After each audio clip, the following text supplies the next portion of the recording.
All right, this is the story about the most stressful and personally rewarding day of my life. I get up at about 8 o'clock. I have a flight from Fullerton Airport at 9:15. We're going to go with my instructor. We're going to go to a practice area. We'll fly over like Long Beach Harbor or something like that, and we'll practice some stalls, some drills, whatever. So I get up, get over to the airport. It's about 5 minutes from my house, and I notice my instructor isn't here. He has a really bad habit of being late, and not by a couple of minutes, by like maybe 10 minutes or so. So I think, okay, so I'll put in the gate code, I'll walk over, I'll go find wherever the plane is. It's either going to be at this end or this end of the airport. It changes if there's being maintenance done or something like that. So I get over to General Aviation. It's parked outside, open it up, and I start the pre-flight inspection. This consists of checking the fuel, oil, battery, the body of the plane for any damage, etc. Everything's fine, batteries are good, everything's ready to go, but my instructor still isn't here.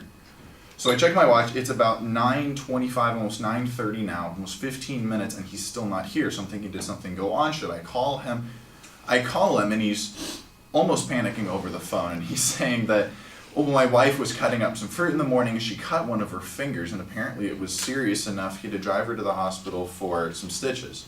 So he gets to the airport, and I think nothing of it really. You know, you're doing okay, she's doing okay. He's looking a little pale, and he's sweating a little bit. So I think, okay, well, maybe we'll just make this a shorter lesson. He says, no, I'm fine. All right, I want to be sure, because he was having symptoms even before takeoff of being hypoxic. Hypoxia is when you have a lack of oxygen to the tissue in your body. Usually it occurs in flight because of the change in altitude. So he gives me an option. We can go to a practice area, or we can go pick up a client at John Wayne Airport and then fly him out to Hawthorne. I think, okay, I've never flown to Hawthorne before. It would be good practice. So we get over, I'm making the landing into John Wayne Airport, and I notice he's not saying anything. He's just sitting back in his seat, and he's looking really still, really quiet. He's looking concerned about something maybe he's really not feeling well. He must be hypoxic.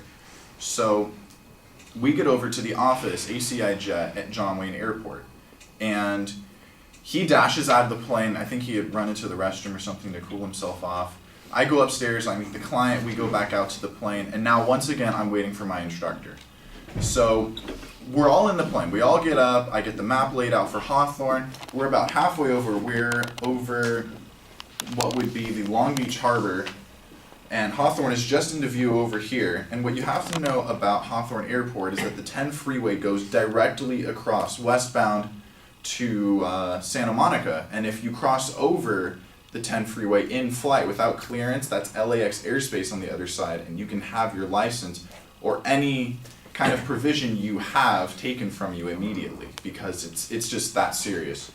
So we're over the Long Beach Harbor. We're maybe 10 or 12 minutes out from the Hawthorne landing when I realize no one's talking in the plane. I look over, and David is asleep. This is my instructor, David. He's asleep. He's laying there, he's still sweating, so I'm thinking he really must have gotten no sleep and nothing to eat this entire time. He's been doing all of this with his wife, what went on over there. And I check behind me, okay, well, how about the client? The client is asleep. I don't even know what happened with that. So I realize, as a student pilot, very underprepared, I am now flying by myself. So I have to make a very quick decision. Do I proceed to Hawthorne Airport and hopefully make this landing okay? Do I radio in for help? I mean, who can help me at this point? There's no one up here that can do anything for me. So I decide, for the sake of not making other plans that might fall through, we're just gonna go, we're gonna make this Hawthorne landing, and hopefully it's gonna go well. So we're coming in, I bring the throttle back, I put the flaps down, I start bringing the descent down, and we're coming down a little fast. I didn't think of this ahead, I was panicking a little bit, so I think, oh God, this is gonna go so badly.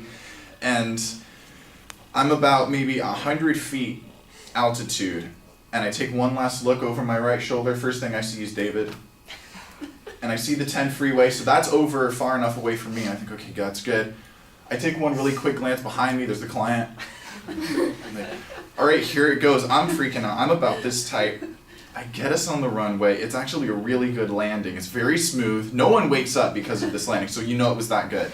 I taxi us over to transient parking, and just when I open up the door and the throttle goes to idle and everybody, must have fallen asleep for a second. So the client doesn't think anything of it. He doesn't know what's going on, and I look at my instructor, and he's oh my God, you did that on your own. I said, yeah, that was it. So that was the most rewarding, bizarre, and definitely the most stressful day of my life. Thank you.